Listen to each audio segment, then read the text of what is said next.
እግዚአብሔር አባት ሆይ በጌታ በኢየሱስ ክርስቶስ ስም እናመሰግንሃለን። ስለዚህ ጊዜና ሰዓት ስም ይባረክ። ዓለም ሳይፈጠር በልጅ በኢየሱስ ክርስቶስ ወሰንከው ቀን በዚህ ሁኔታ ከዚህ ሚዲያ ጋር እንድንገናኝ ፈቃድ ስለሆነ ስም ይባረክ። የምናገረው ነገር ሁሉ ላንተ ክብር ለቅዱሳን ጥቅም እንዲሆን እንጸልያለን። ክብር ሁሉ ላንተ ይሁን። በጌታ በኢየሱስ ክርስቶስ ስም ጸልየናል።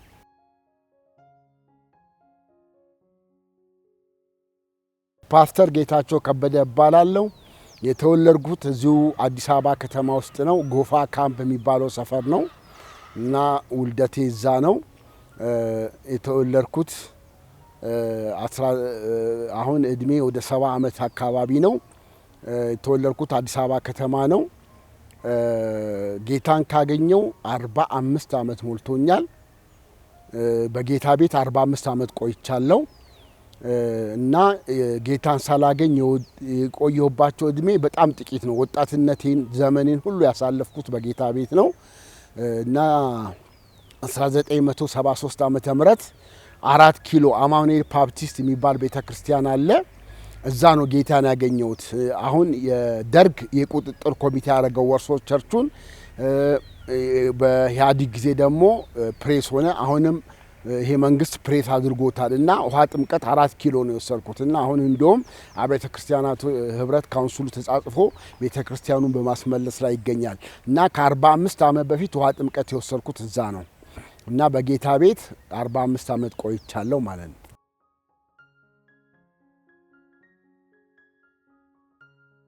ተወልጄ ያደግኩት ጎፋ ካምፕ አካባቢ ነው። የሚገርመኝ ብዙ ነገር አለ። እኔ አሁን ለሀገሬ ምህረት እጸልያለሁ እና አዲስ አበባ ከተማ ስወለድ ያለ ምክንያት አልተወለድኩም።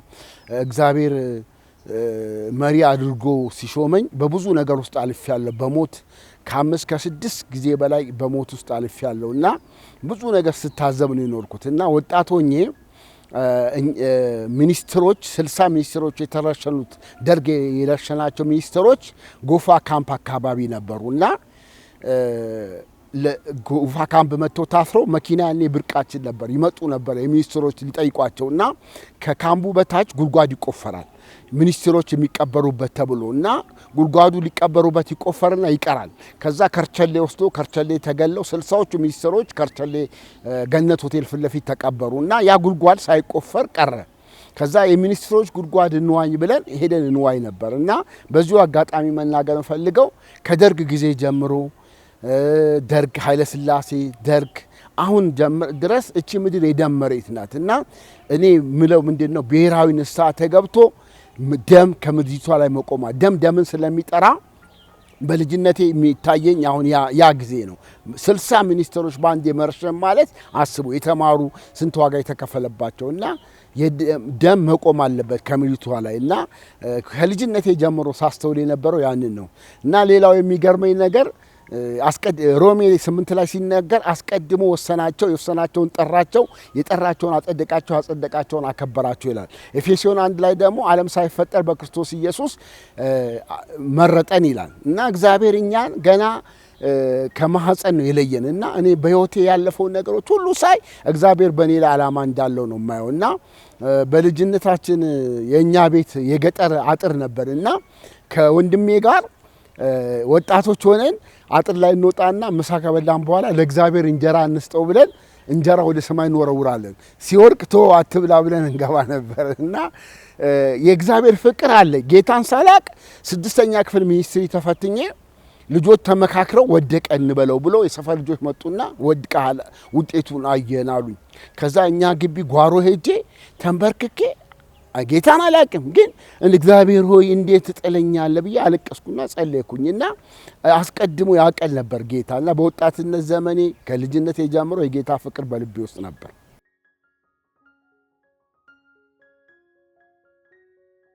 ከጌታን ከማግኘቴ በፊት እንዳልኩ በወጣትነት ዘመን ነው ጌታን ያገኘሁትና ብዙ መጠጥ ነበር የምጠጣው። የቤተሰብ የሚጠጡትን ጠላ፣ ቤተሰብ ውስጥ የሚጠጣውን አረቄ እንደዚህ በዓል ሲሆን ነው እንጂ እንደዚህ ወደ ዓለም ፈጽሞ አልገባውም።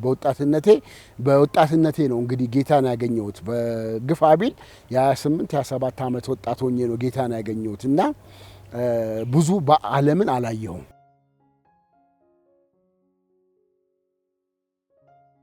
ጌታን ያገኘሁት እኛ ሰፈር ጎፋ ካምፕ አንዲት ሴት ዋቢሻበሊ የሚባል የሰራተኞች የቤት ማህበር አለና ሲሰሩ እዛ ሰራ ነበር። ከዛ እሷ መሰከረችልኝና 4 ኪሎ ወሰደችኝ። ቅድምም ተናግሬ ያለው መግቢያ ላይ 4 ኪሎ አማኑኤል ባፕቲስት ወሰደችኝ። እዛ ወሰንኩኝ። 73 ዓመተ ምህረት ጌታን አገኘሁኝ እና አንድ ትግስት የምትባል ሴት ናት የመሰከረችልኝ።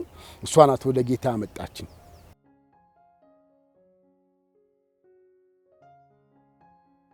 አዎ ኮምፕሊትሊ ጌታን ሳገኝ እኔ ወዲያው ነው የተለወጥኩትና ጌታን 73 ዓመተ ምህረት አግኝቼ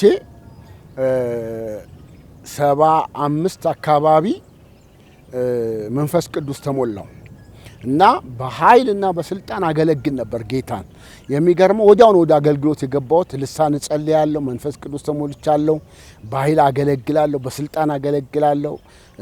አጋጣሚ አሁንም ያለንበት ግቢ መካነ ኢየሱስ ግቢ ውስጥ ነው። እዚህ ግቢ ውስጥ መኮንን ነገራ የሚባሉ ወደ ጌታ ሄደዋል። ታዋቂ አገልጋይ ናቸው። መጽሐፍን ተጽፎላቸዋል። ከሳቸው ሲሰብኩ እኔ ደግሞ ጉባኤ ማዕከል ሆኜ በኃይል በትንቢት እናገር ነበረ እና 73 74 75 76 77 ዓመተ ምህረት እያገለገልኩ እያለሁ 77 ላይ ጥቂት ነገር ትንሽ የሆነ የህመም ነገር ገጠመኝ። ያንንም በእግዚአብሔር ጸጋ አለፍኩኝ። ከዛ 83 እንደገና በኃይል ታድሼ ደግሞ ተነሳሁኝ። በ83 ዓመተ ምህረት በጣም በኃይል ታድሼ ተነሳሁኝ።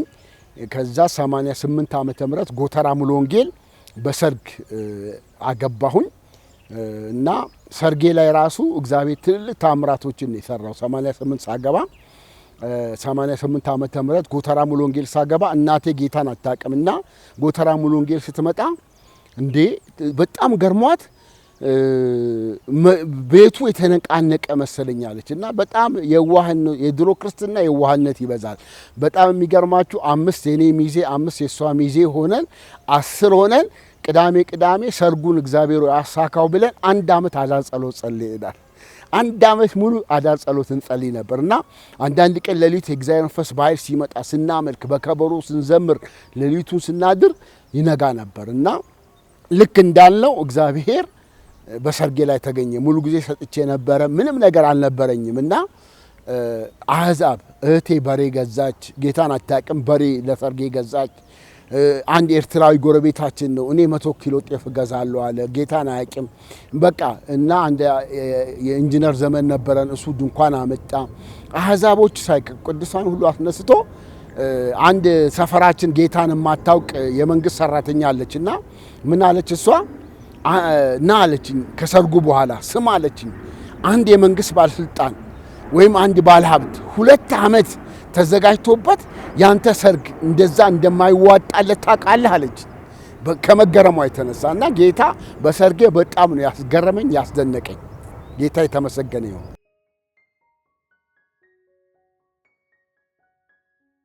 የመንፈስ ቅዱስ ሙላት ምን ሆነ መሰለ 1973 ጌታን አግኝቼ እርግጠኛ ነኝ ከ77 በፊት ነው የተሞላሁት። ግን ትክክለኛ የትኛው ዓመተ ምህረት ላይ እንደተሞላው አላቅም። ግን አቶ አባይ የሚባሉ ሙሉ ወንጌል ወደ ጌታ ሄደዋል። ሙሉ ወንጌል በጣም የታወቁ ሰው ናቸው። ጎፋ ካምፕ በደርግ ጊዜ ታስረዋል።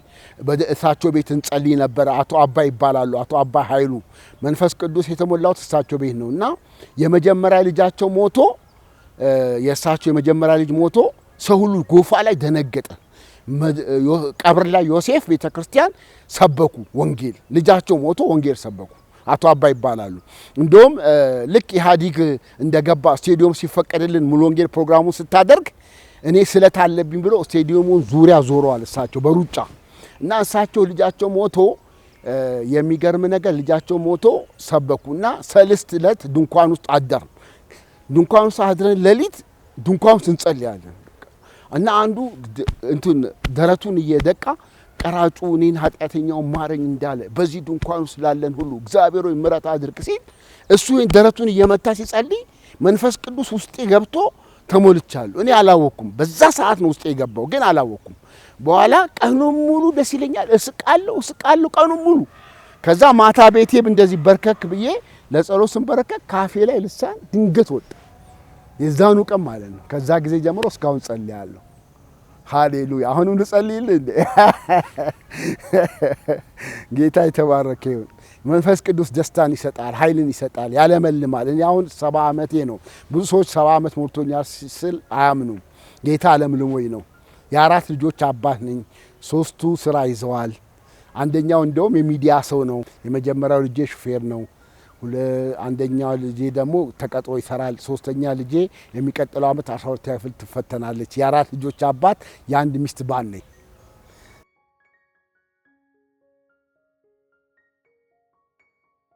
አዎ የአገልግሎት ጥሪ አገልግሎት እንግዲህ ውድ ወርክ ነበረኝ። ከዛ በፊት ግን ለብዙዎች ትምህርት እንዲሆን የምመሰክረው ነገር አለ። አናጺነት ሰራ ነበር እና አናጺነት እየሰራው በጣም ብዙ ገንዘብ ነው ማገኘው። ሚስማር በግራ እጄ ነው መታው። ኋልክ አንስቼ ቤት ቀይሼ በሁለት በሶስት ቀን ጣራ አልብሼ 2 ረዳት ይዤ ሰራለሁ። በጣም ገንዘብ አገኝ ነበር እና ያን ስራ እየሰራው ብዙ ገንዘብ እያገኘሁኝ ጌታ ጠርቶኛል ብዬ ወጣው። ጌታ ሳይጠራኝ በነገራችን ላይ መጠራት ስለ ጥሪ መጽሐፍ ጽፌያለሁ። 1000 እትም አልቆ ሁለተኛውን እትም ገንዘብ ማሳተምበት አጥቼ ተቀምጧል እንጂ 1000 ተበትኖ አልቋል ስለ ጥሪ እና እዛ መጽሐፌ ላይ ጽፌዋለሁ። እና ከዛ አናጺነት እየሰራው እያለው እንትኖንኩኝ ጌታ ሳይጠራኝ ወጣሁኝ። በእኔ ጌታ መስራት ሲጀምር ትንቢት ስመጣልኝ ቅድም እንዳልኩ እዚህ ግቢ ውስጥ ማገለግላለሁ። የተለያየ ነገር ጌታ በእኔ ሲሰራ ወጣሁኝ። ከዛ ጎተራ ሙሉ ወንጌል ነበር አባልነቴ።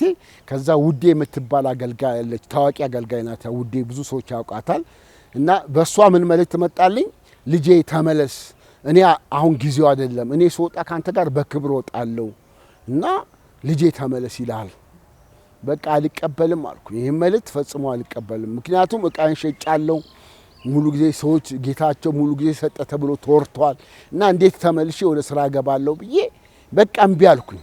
ብዙ አገልጋዮች ያለ ጊዜያቸው ወጥተው ነው ዋጋ እየከፈሉ ያሉት እና ከዛ በኋላ ተመለስኩ ወደ ስራ። ከዛ ወደ 5 ዓመት ሰራሁኝ። ከ5 ዓመት በኋላ ትክክለኛው ጥሪ መጣ። ከዛ ውድ ወርክ ነበረኝ። እስከ ክፍለ ሀገር እቃ ይጫናል። ግቢያችን ውስጥ ነው ውድ ወርኩ ያለው። በጣም ዘመናዊ አልጋ ሰራለሁ፣ ብዙ ብፌ ሰራለሁ። እየሰራው ያለው አሁን ጥሪ መጣ። ውጣ ሲለኝ ጌታ ሆይ አሁን አልወጣም አልኩት። ልጆቼ ልታስርብ ነው፣ አልወጣም አልኩኝ። የኔ ቤት ፈርሶ እናንተ በሞቀ ቤት ተቀመጡ ዘንድ ጊዜው ነው፣ ውጣ አለኝ። አልወጣም አልኩ። ትግል። ከዛ በላችሁ አልጠገባችሁም እፋልኩባችሁ የሚለው ሆሴ ላይ ያለውን ቃል ጌታ ሰጠኝ። ከዛ ደንግጬ እምቢ ካልኩት በኋላ ጌታ አወጣኝ። ከዛ ጊዜ ጀምሮ ወጣሁኝ። ባለቤቴ ራሱ ብዙ ጊዜ ትላለች የትኛው ኑሮ ይበልጣል? አሁን የታዘዝከው ትላለች። እና ሳንታዘዝ ዋጋ ከፍለን ነበርና ትክክለኛው ጥሪ ሲመጣ ፍሬያማ የሆነ አገልግሎት ማገልገል ጀመርኩኝ ማለት ነው። አሁን ወደ 28 27 ዓመት እንደዚህ ይሆናል ሙሉ ጊዜ ከሰጠሁኝ።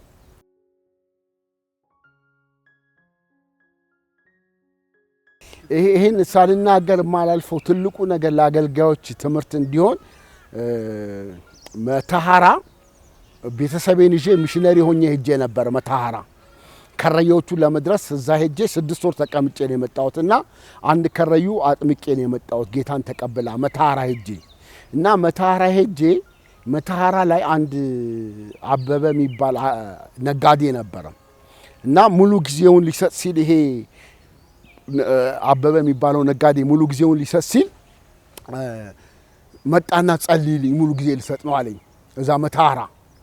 ከዛ ልክ እሱ እንደዛ ሲለኝ ፊቴ ላይ የትራፊክ መብራት መጣና አበራ። አረንጓዴ ቢጫ ቀይ በራብኝ።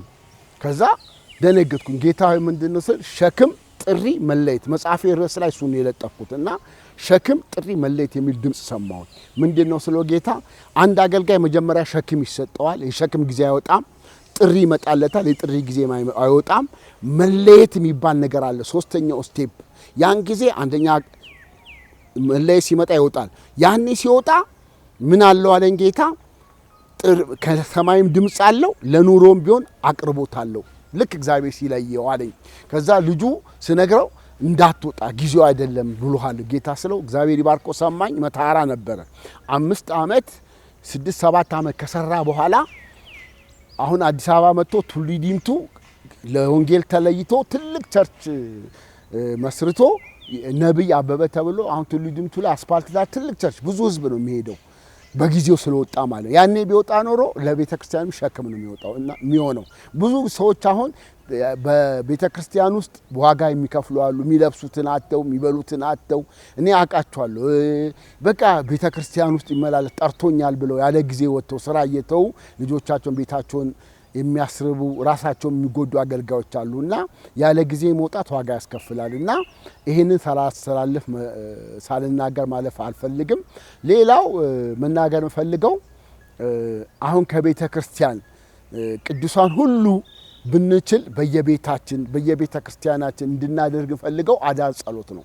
አዳር ጸሎት ላይ የእግዚአብሔር ክብር ይገለጣል። ያዕቆብም በሌሊት ነው እግዚአብሔር የባረከውና በደርግ ዘመን ተደብቀን ነበር ምንገባው ክልክል ነበር እና ከምሽቱ 4 ሰዓት ሁለት እኔ መመራው ጎፋ ካምፕ ሁለት ቤት ቅዳሜ ነው የምናረጋው ሁለት ቤት ነው የምናረጋው እንዳይታወቅብንና ከምሽቱ ይገርማችኋል ከምሽቱ 4 ሰዓት በፊት መግባት አይቻልም 4 ሰዓት ሁለት ሆነን ተደብቀን እንገባለን ልክ 11 ሰዓት ሲሆን ደግሞ ሊነጋ ሲል ተደብቀን ሁለት ሆነን እንወጣለን ከዛች ካለፈን መታፈሳችን ነውና እንደውም አንድ ጊዜ አስተዋውሳለሁ የኔ አንድ ወንድሜ ሞቶ ነበርና ቤት እኛ ጋር ለቅሶ ነበርና አንድ አዳር ጸሎት ያደርን ስራ ሊሄድ ከ11 ሰዓት አንደኛው ወጣና አብዮት ጠበቃዎች ያዙት አለማየሁ ይባላልና ያዙት ከየት ነው የምትመጣው ሲባል አዳር ጸሎት ነኝ ካለ ሁላችንም ልንያዝ ነው ከዛ ዋሸና ጌታቸው የሚባል ጓደኛ አለኝ እሱ ቤት ለቅሶ አድሬ ነው አለ ከዛ እኛ ቤት ይዞት ገቡ ደህንነቶች እንደገና አብዮት ጠበቃዎች ይዞት ገቡ እኛ ቤት ከዛ እናቴ ይሄ ልጅ እዚህ አድረዋል ሲሏት እናቴ የጌታቸው ጓደኛ ይሆናል ብላ አው እዚህ ነው ያደረው አለች ጌታ ሲያናግራት ከዛ ይዞት ሄዱና ከፍተኛ ሀይ ይባላል ቄራ አሰሩት የሚገርማችሁ ነገር ታስሮ ቄራ አካባቢ የሆኑ ቅዱሳን ጌታ ምን ይላቸዋል አንድ ሰው እዚህ ከፍተኛ ክርስቲያን ታስሯልና ምሳ ወሰዱለት አላቸው ጌታ ራሱ ጌታ ነገራቸው ከዛ ምሳ ቋጥረው ወሰዱለት በላ ማታ ላይ ፈቱት እና እንደዚህ ብዙ ታምራቶችን አይተናል በደርግ ዘመን ሌላው ደግሞ በደርግ ዘመን የሆነው ማረሳው ነገር አንድ ቀን አዋጅ ወጣ በአዲስ አበባ ከተማ ያሉ አማኞች በሙሉ በ24 ሰዓት ውስጥ እንዲታሰሩ ተባለ በ24 ሰዓት ውስጥ በየቀበሌው ታሰርን እና እኛ ቀበሌ ያብዮት ጠበቃው ሊቀመንበር ያክስቴ ባል ነበረ እኔ ብቻ ነኝ ሳልገረፍ የወጣሁት በዘመድ እንግዲህ እንደ ጴጥሮስ ክድ ይሆናል አላቅም እና እሱ ዘመዴ ነው እኔ ብቻ ሳልገረፍ ሌላ ቀበሌ ታሰሩት ግን ተገርፈው ዋጋ ከፍለው ነው የወጡት ታሰርኩኝ 1 3 4 ቀን መጽሐፍ ቅዱስን ወሰዱ ለቀቁኝ በደርግ ዘመንም ታስሬ ነበር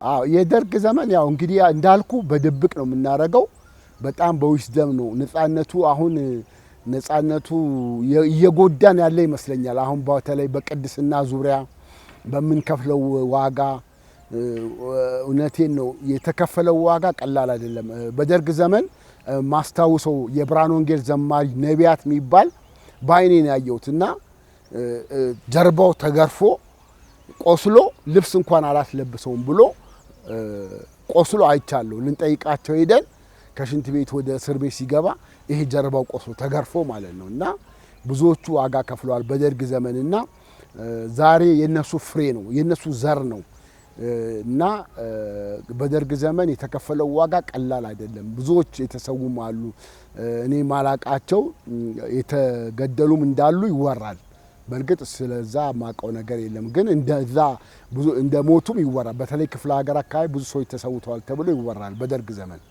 እና ይሄንን አቃል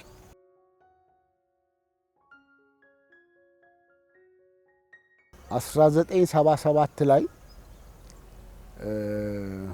አሞኝ ነበርና በሽታውም ከባድ ነበር እና ሰው ፈጽሞ በዛ ህይወት ውስጥ አልፎ መዳን አይችልም በሽታው መናገር አልፈልግም ኬዝ ስላለኝና ያንን ግን ሰው ፈጽሞ አሁን በነገር ማመን ያቅታል ሰው ከዛ ሊያልፍ አይችልም ግን ጌታ የጌታ ምህረት የጌታ ቸርነት የጌታ ማዳን ያን ጊዜ አሳልፎኛል ጌታ ይመስገን ያንን አረሳውም የጌታ ምህረት 77 ዓመተ ምህረት ላይ የደረሰብኝ ከባድ ነገር ነበረ እግዚአብሔር አሳልፎኛል።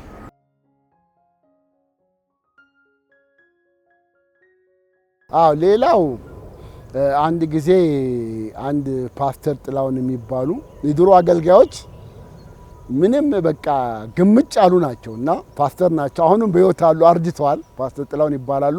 በጣም አለታ ወንዶም ይባል አገር አልፈን ነው። በጣም ከአለታ ወንዶም አልፎ ገጠር ውስጥ ነው ልናገለግል አብረን ሄድንና ምሳ እየበላን ምን እያልን መንገድ ላይ ትራንስፖርት ስንከፍል ብር ከእጃችን አለቀ። ፓስተር ጥላውን ይባላሉና ከዛ ሄድን፣ እዛ አገለገልን። በጣም ብዙ ህዝብ ነው የወጣው። ሜዳ ላይ ነው ኮንፈረንሱ። ትልቅ ነገር ሆነ። እግዚአብሔር በቃ አሁን ብር ከእጃችን ላይ አለቀ እና እሳቸው ምንም አልመሰላቸውም። እኔ ተጨነቅኩኝ። ከዛ ሀገር እስከ አዲስ አበባ ምን እንበላለን? የት መንገድም ማደር አለ። በጣም ጨነቀኝ። እኔ በቃ እረፍት ነው ያጣሁት፣ ጨንቆኝ። እሳቸው ምንም አይመስላቸውም። እንዴ ፓስተር እንዴ ልንሆን ነው ስላቸው እግዚአብሔር አለ ይሉኛል። እና በቃ እዚህም ፖስታ ከሰጡን አንቀበልም። እንዴ ምን ማለቱት ነው? ኧረ እኔ እቀበላለሁ።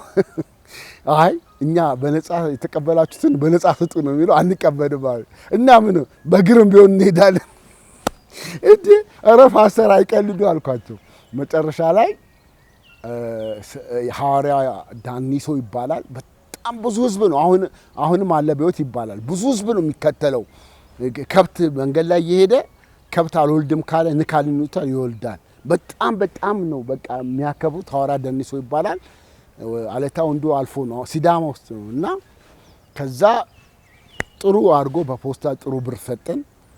እሳቸው አልቀበልም ያሉት ተቀበሉ። ምንም ሳንቸገር አዲስ አበባ ገባን ማለት ነው። አገልግሎት ላይ የገጠመኝ ይሄ ነው። ሌላ ተጨማሪ እንግዲህ ብዙ ቦታ ሄጃለሁ ለአገልግሎት ሐዋሳ።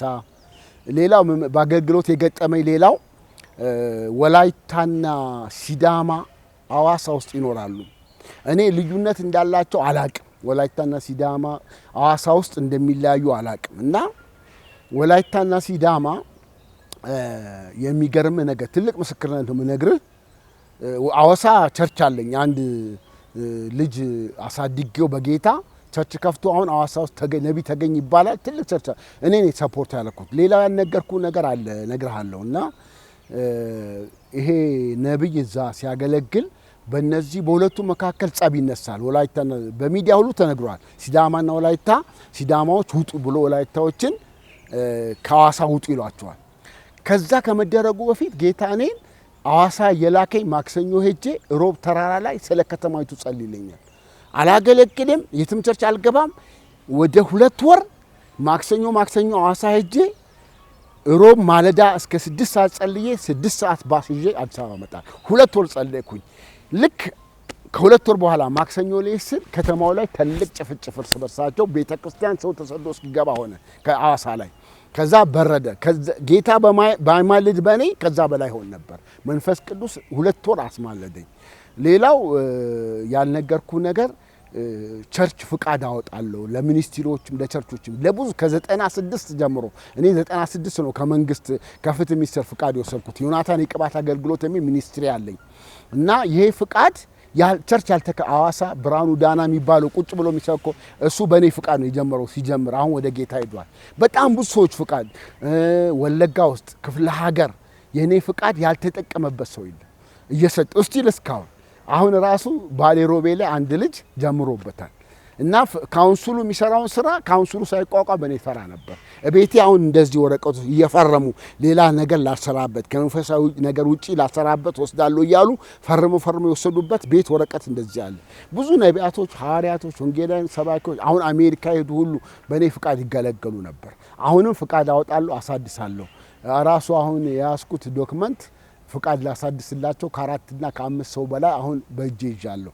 ፍቃድ ላሳድስላቸው ካውንስሉ ጋር እና ፍቃድ ብዙ ሰዎች በእኔ ፍቃድ ሰርተዋል። ለብዙ ሰዎች ፍቃድ አውጥቻለሁ። ብዙ ሰዎች ነቢይ መሰረት አራራት ቲቪ አሁን ሲጀምር መጥቶ ቄራ ጎፋ በቶ እኔ ነኝ ፍቃድ ያወጣሁት እና ሲሄድ ራሱ ያኔ 500 ብዙ ብር ነው 500 ብር ሰጥቶ ሄደው ያቀኛል። አሁን እሱ ጋር ራሱ አሁን ብሄድ ያቀኛል እና ብዙ ሰዎች ፍቃድ ያወጣውላቸው ታዋቂ ሰዎችን እንትን ብያለሁ። ፓስተር አንፍሬ አሊጋዝ ማነው ሚሊኒየም አዳራሽ 2 ጊዜ ፕሮግራም ሲያደርጉ አስተባብሬላቸው 2 ጊዜ ከአሜሪካ የምስጋና ደብዳቤ ሰጥተውኛል። እና ቤቴ ብትመጣ የምስክር ወረቀት በጣም ብዙ ነው ያለው ከጋብስ ሚኒስትሪ ከተለያየ እና ሌላው ደግሞ ሳልናገር የማላልፈው ጋብስ ኢንተርናሽናል ሚኒስትሪ የአገልጋዮችን ክፍተት የሚሞላ ፓስተር ዳንኤል ዋለልኝ ማለት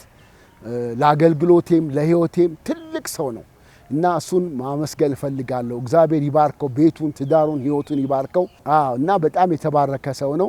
እግዚአብሔር ይባርከው። እሱ ለአገልግሎቴ እዚህ ለመድረሴ ሁሉ ትልቅ አስተዋጽኦ አድርጓል። ዳኒን በዚህ አጋጣሚ አመሰግናለሁ። ሌሎችም ያገዙኝን አመሰግናለሁ።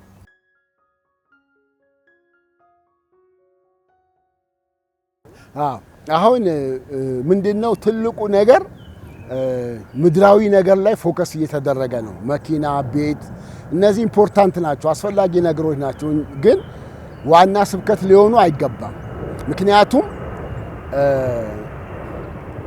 እኔ ቅድም ተናግሬያለሁ። ጌታን የተቀበልኩበት ጊዜ ጌታችን መድኃኒታችን ኢየሱስ ክርስቶስ ይሄን ያህል ይቆያል ብዬ አልጠብቅም ነበር። ምክንያቱም እነዚህ አሁን የሚዘመሩ መዝሙሮች ሁሉ ያኔ የተዘመሩ ናቸው በደርግ ዘመን።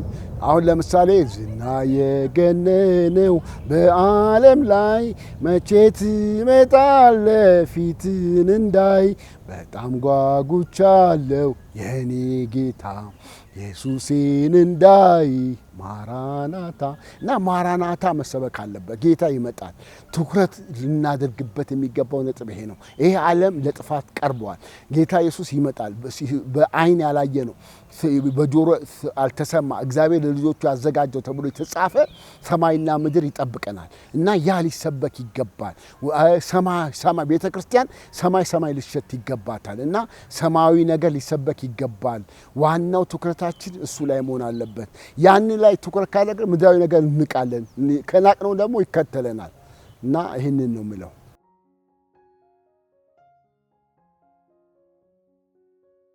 ሌላው መናገር ፈልገው የአገልጋዮች ህብረት በኢትዮጵያ ብዬ ጀምሬያለሁ እና ማንም አገልጋይ መግባት ይችላል፣ አድራሻዬ መስጠት ይችላል።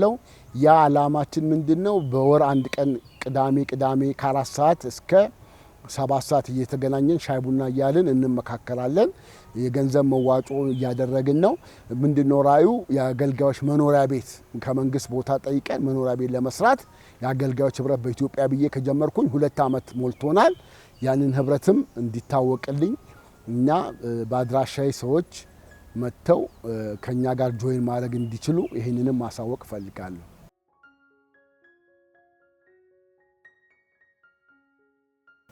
ቅድም ያው አመስግኛለሁ። በተለይ አንድ ወንድም አለ ጃካሞ ጉላ የሚባል የራሱ ቀለም ፋብሪካ አለው። እንደገና ጸልዩለት። በጣም በገንዘብ የኔን አገልግሎትም እኔንም ቤተሰብን ሰፖርት የሚያደርግ ሰው ነው። እሱ ማመስገን ፈልጋለሁ። በተረፈ ብዙ ሰዎች ያግዙኛል፣ ይረዱኛል። አገልግሎቴን የምትደግፉ ሁሉ ላመሰግናችሁ እወዳለሁ። ጨርሻለሁ።